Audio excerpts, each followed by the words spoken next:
cuci tangan, pakai masker, dan jaga jarak. Selamat datang di podcastnya Sumbang Rasa, barengan gue Safisa. Dan tema kali ini adalah melatih kesabaran di masa pandemi. Ya, kalian akan saya ajak untuk meneladani kisah Nabi Ayub sebagai bukti nyata bahwa kesabaran akan berbuah manis. Langsung saja ya. Nabi Ayub merupakan salah satu utusan Allah Subhanahu wa Ta'ala di muka bumi. Ia menjadi salah satu contoh kesabaran yang patut diteladani. Kisah teladan Nabi Ayub dikisahkan dalam beberapa tafsir. Dalam Al-Bidayah wa An-Nihayah dan tafsir Al-Bakhawi dituliskan bahwa Nabi Ayub dahulu merupakan orang yang sangat kaya dengan harta berlimpah. Mulai dari sapi, unta, kambing, kuda, dan keledai. Bahkan Nabi Ayub juga memiliki area tanah yang luas hingga tak ada orang yang mampu menyainginya. Nabi Ayub juga dikenal sebagai orang yang baik, bertakwa, dan menyayangi orang miskin. Ia selalu bersyukur kepada Allah Subhanahu wa Ta'ala atas nikmat yang diberikan kepadanya. Namun, suatu hari datang ujian untuk Nabi Ayub. Ia ditimpa penyakit juzam, kusta atau lepra, serta musibah yang membuat harta serta anaknya hilang. Akibatnya, semua orang menjauh darinya. Namun, istri Nabi Ayub masih sabar dan menemaninya. Sampai istrinya pun merasa lelah dan mempekerjakan orang lain untuk mengurus Nabi Ayub. Hanya saja Nabi Ayub selalu berzikir kepada Allah untuk diberikan keselamatan dan juga kesehatan. Cobaan yang dialaminya tak hanya sebentar, melainkan selama 18 tahun lamanya.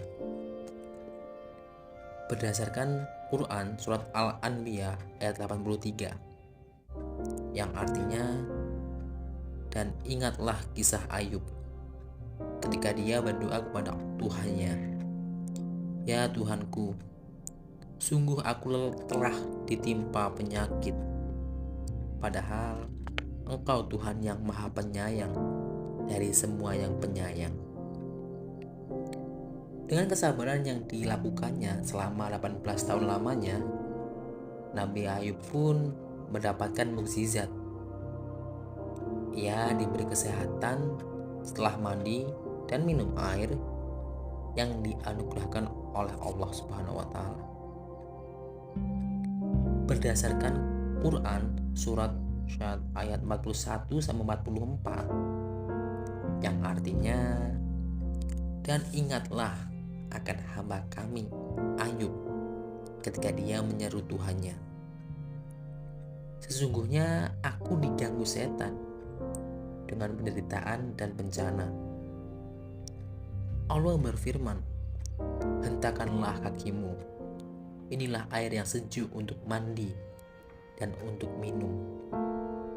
Dan kami anugerahi dia dengan mengumpulkan kembali keluarganya, dan kami lipat gandakan jumlah mereka sebagai rahmat dari kami dan pelajaran bagi orang-orang yang berpikiran sehat.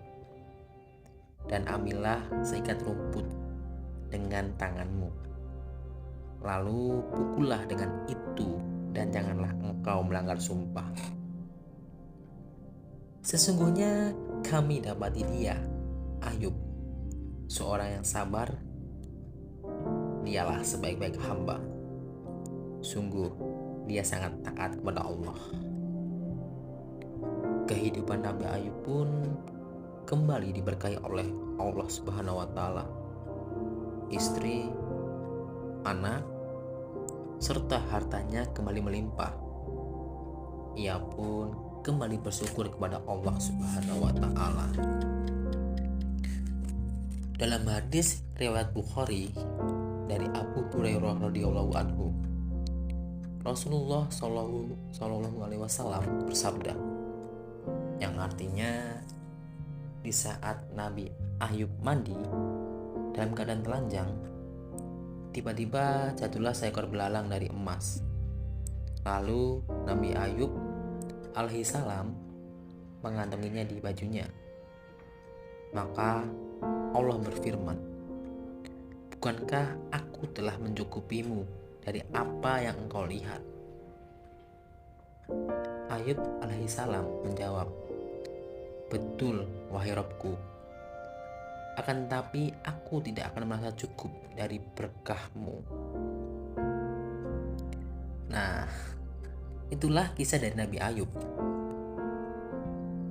Kiranya kita bisa meneladani kisah tersebut untuk melatih rasa sabar dan syukur dalam menyikapi keadaan hari ini, agar kita tidak terbuai akan dunia.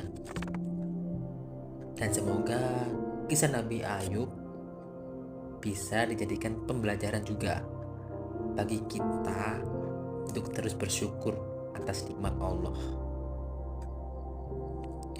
Terima kasih dan sampai jumpa di episode berikutnya. Tetap di podcastnya Sembang Rasa. Sekian, ya sudahlah.